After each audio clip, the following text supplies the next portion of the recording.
Yo.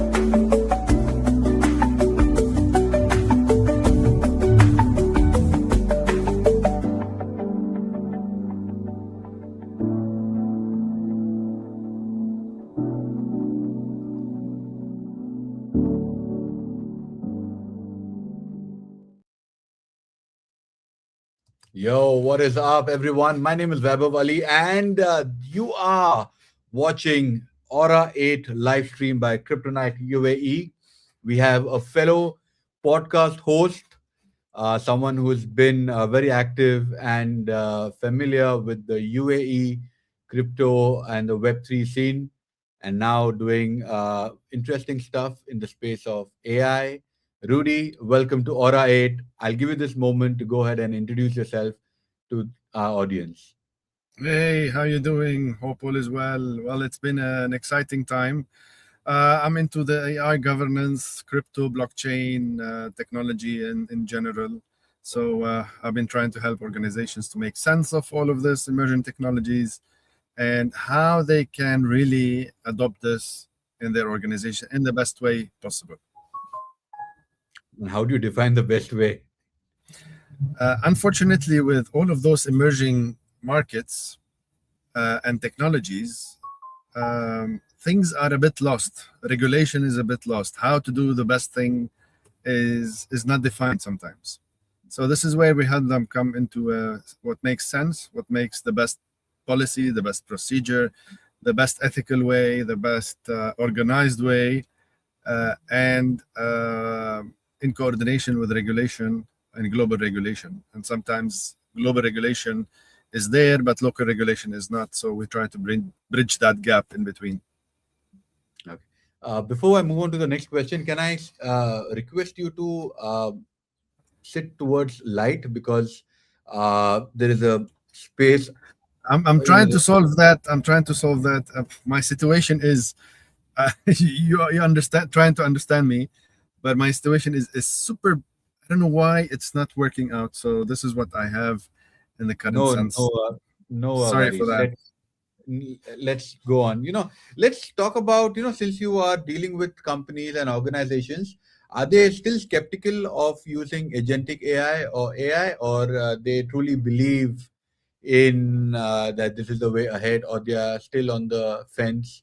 What do you think? How is that going? Because there is one industry that is on the fence, which is travel, right? Travel is still trying to figure out, because there's no innovation in the travel sector since about 20-25 years. But what about the other industries that you're working with? Well, if I tell you, okay, and this is not a general rule, of course, but if I tell you that majority of the companies I'm working with, some majority of them, they don't know what is actually AI. I'm talking about big enterprises. And are you talking about agentic AI or AI? AI. Chatbot or agentic AI? Anything. Really? They know what is the old generation of AI. Okay? But they don't know that. Yeah, no. Before ChatGPT, that it can do analytics, it can do miracles of processing, and so on and so on. But they don't know that agentic AI is the real optimization, is where it's gonna solve big problems, and then how they're gonna do it. So, I'm saying majority. The other few, because AI is a maturity thing. It's not just come, let's plug AI and then let's work. This is how people think. But in reality, you have to go back to data. Where is your data? What have you done to your data? Is it ready for AI or not really. So when we start having this discussion, now we're one step back to reality, back to, I would call it to one step back in terms of back to the basis of, or the basics of data governance and so on and so on. And this is a huge problem. And then I'm talking about enterprises, banks, data telecom, data center operators, and I'm talking huge customers here. Whereas if you see the startups, they are on a different level of artificial intelligence adoption. They are way ahead of the incumbent big guys. So now we're starting to have a discussion: how can AI really optimize in this age of agentic AI, not just AI? Because we're skipping the whole age. We need AI, of course, but we're skipping the age of normal AI to large language model AI to agentic AI. So it's a big step now. Things are really taking a different toll, different perspective. And this is the beauty of how can real transformation helps them and then succeed in that aspect.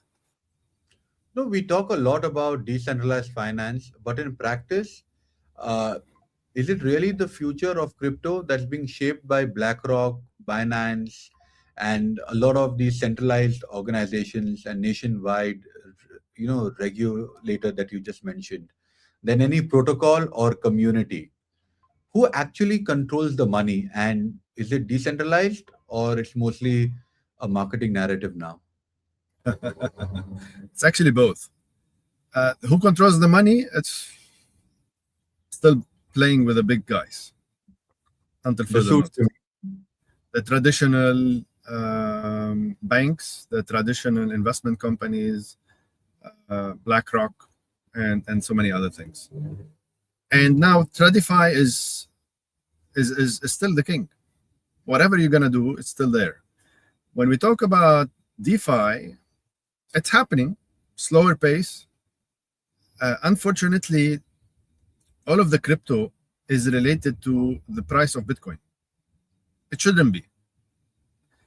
But the appetite of the markets are always, Bitcoin is down. It's, now we are seeing the real builders. Now we are seeing the real people that are really trying to build something, solutions for financial products.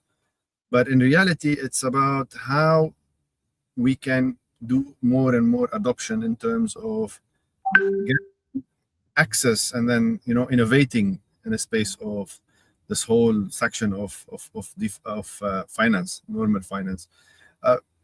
We don't need to understand if it is DeFi or not DeFi. We don't need to understand if it is I just need for end user, he just needs to do his transaction. He does not care where and how and what, and you come and put all of these acronyms and verbs. Nobody cares. What they care about is how we can make the best out of the money, and this is how we should capitalize on, regardless what's the technology.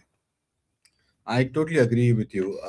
I've been saying this at events around the world that the end user doesn't care about your technology. The end user only cares about how easily his work is done. Yeah, We use app, we use LinkedIn, we use YouTube. We have never even once thought what is the technology behind it. But 100%. unfortunately, we see the trend in Web3 specifically, where the founders or the engineers go so in depth of tech that I think earlier they had even forgotten that they have to work on the UI and UX, and they were only going deep into the tech, which you know doesn't really make sense. While I was doing some research on you, I've seen that you have written about ineffective digital policy and corruption in the age of AI.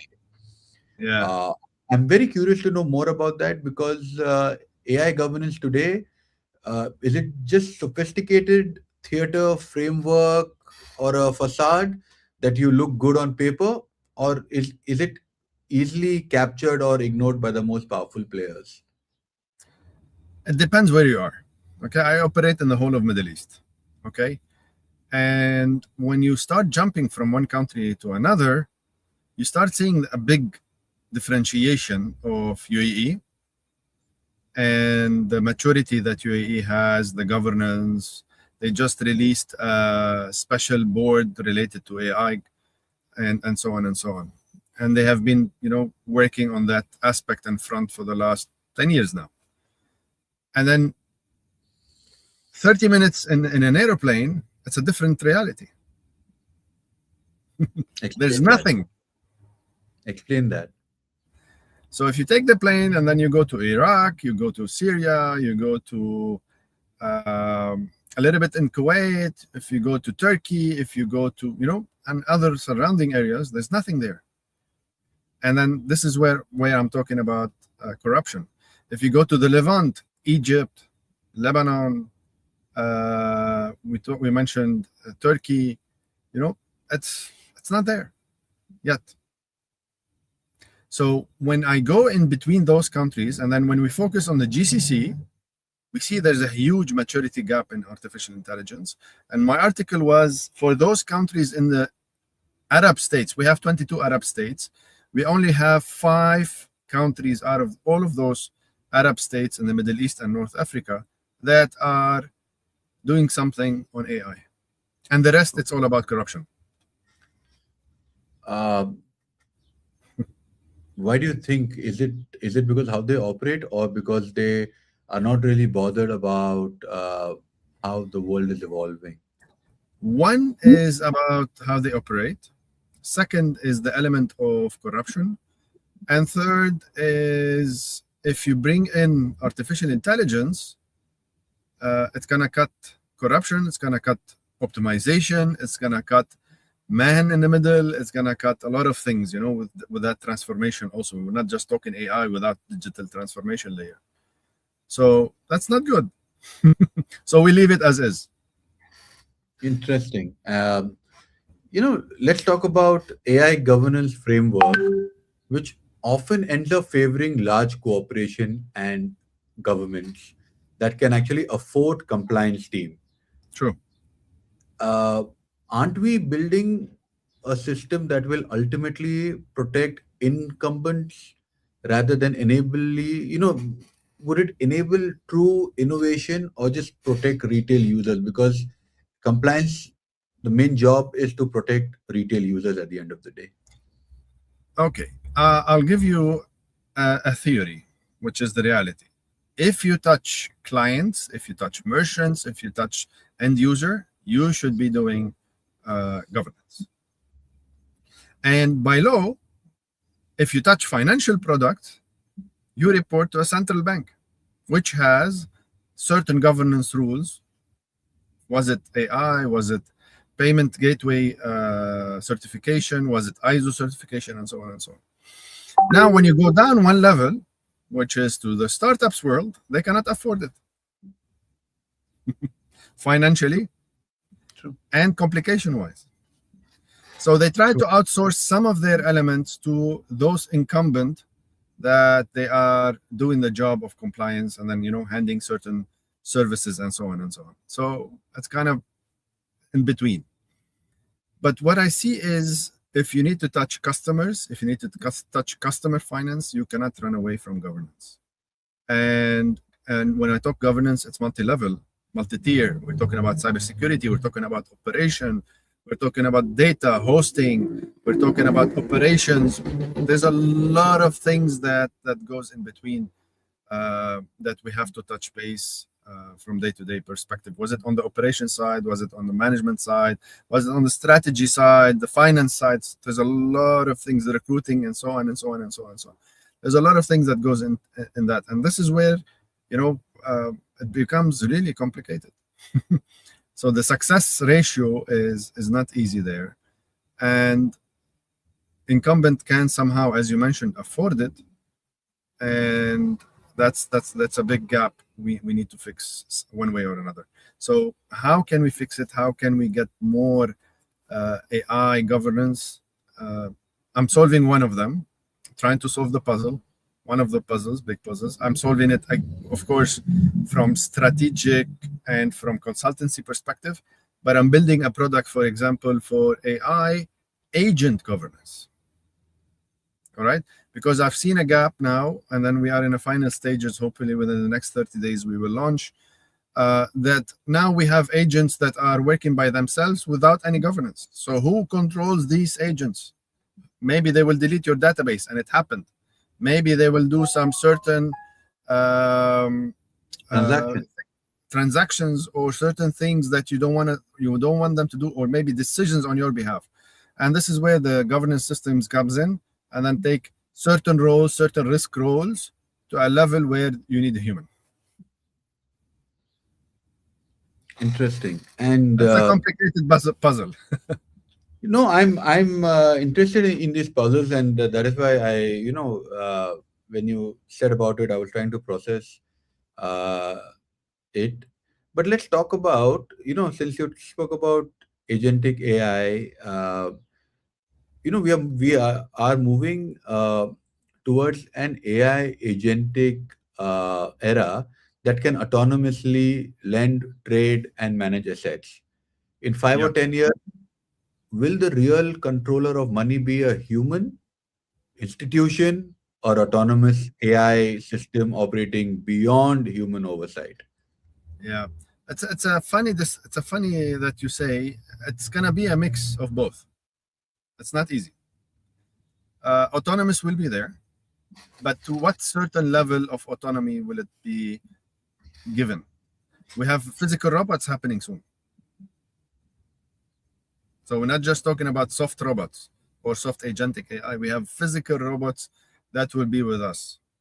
So what kind of perception they have, what kind of freedom they will have.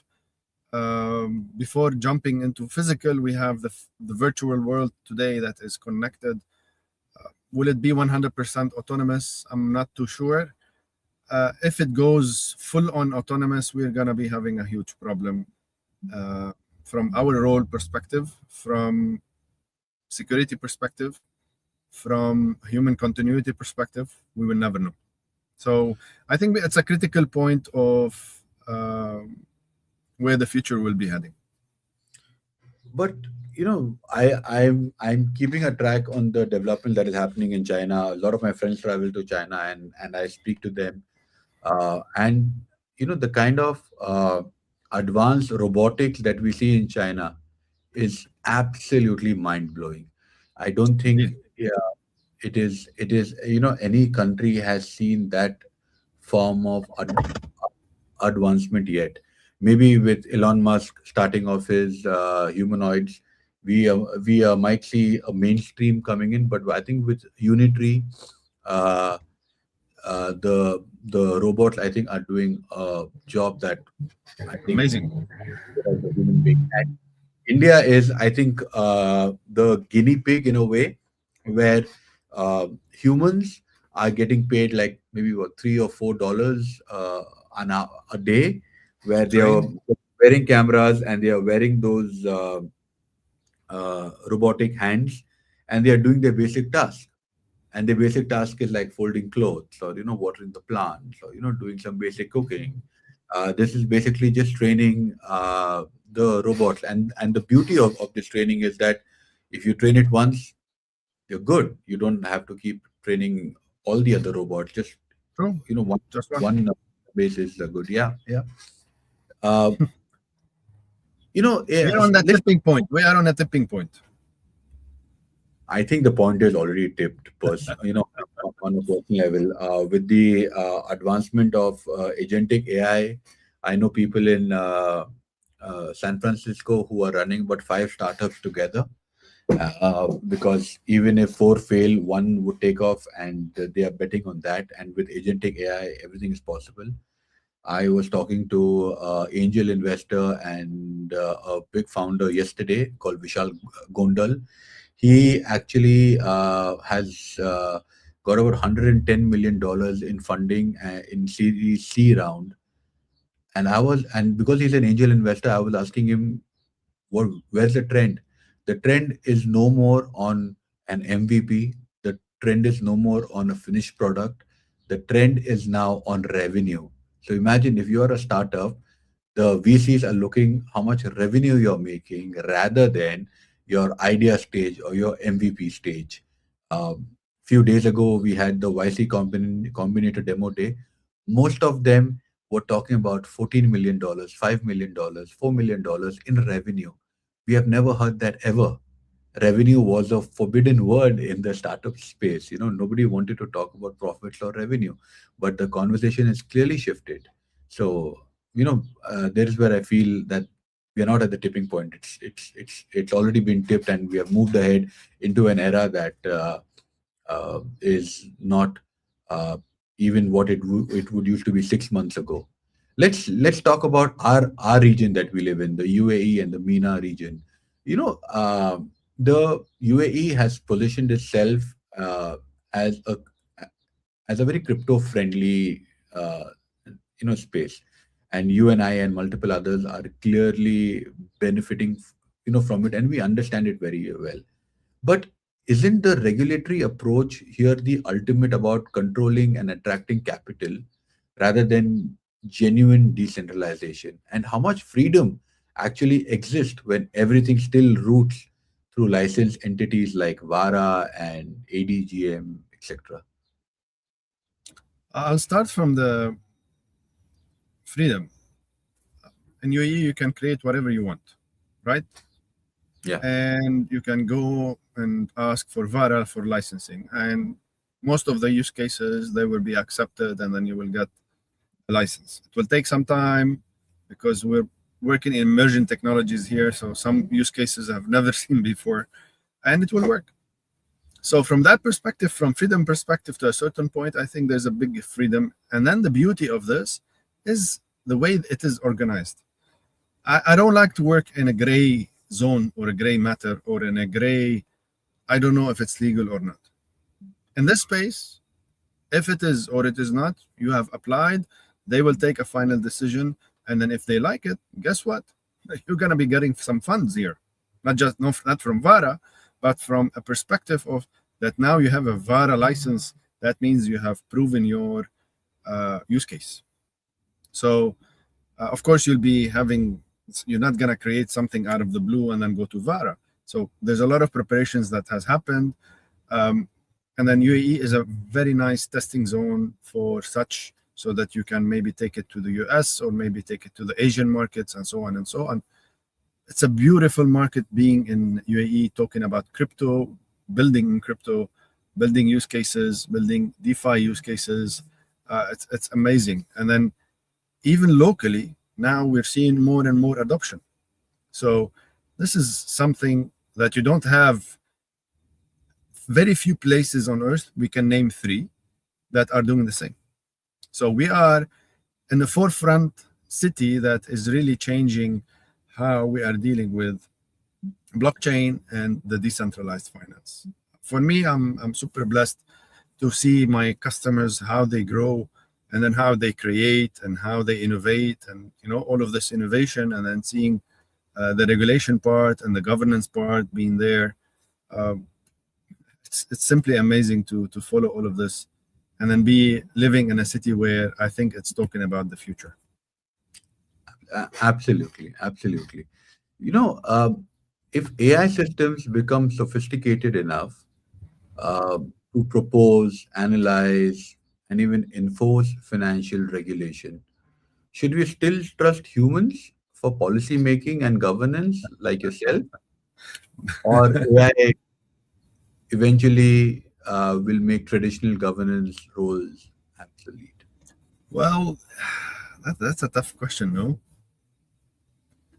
And the new strategy of His Excellency that was proclaimed, I think, last month, where they want to automate 50% or agentically AI automate 50% of the government. But they left some part for non-gov. They left around 50% today, and then they will go for another percentage later on, and another percentage, until we reach that where what machines can do, and then versus what humans can certify and have a part. If we take the human from the loop, we're going to be having a huge problem.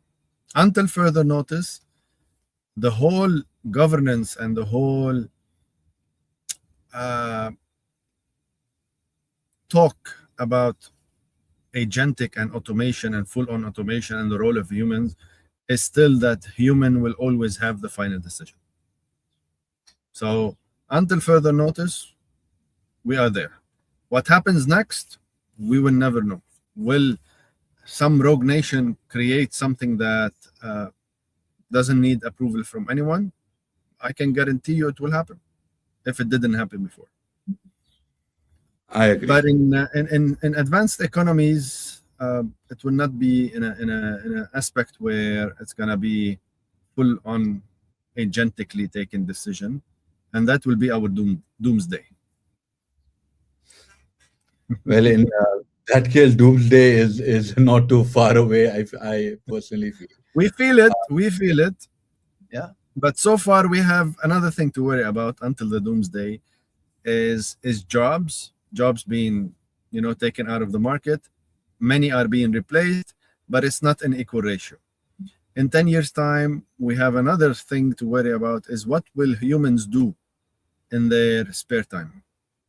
How can basic income solve part of this? And only basic income will solve in advanced economies. It will not solve it in a global state. So out of 180 official, let's say, countries, it will solve it in 20 countries. What about the rest? Yeah. You're absolutely right, because the way we are seeing, like I was reading the Anthropic, one of the top C level guys, he said that I don't even code, by which he means that it runs on a loop.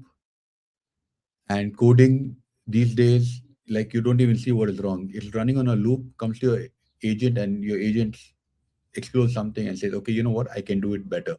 And it's been running on a loop that is something that is unbelievable in more ways than one.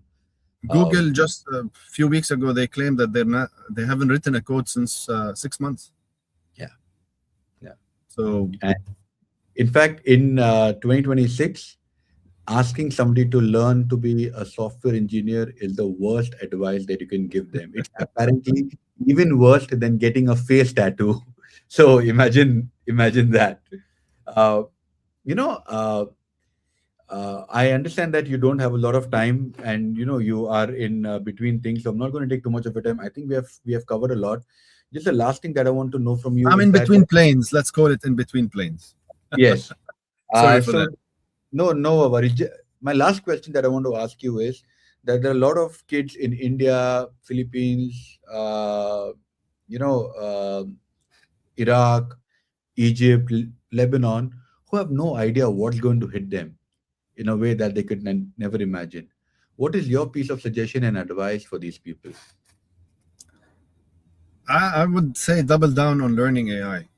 Um, Not computer science, not anything else, not because learning AI will give you a chance to be there for the longest buck and you have, and then innovation will kick in.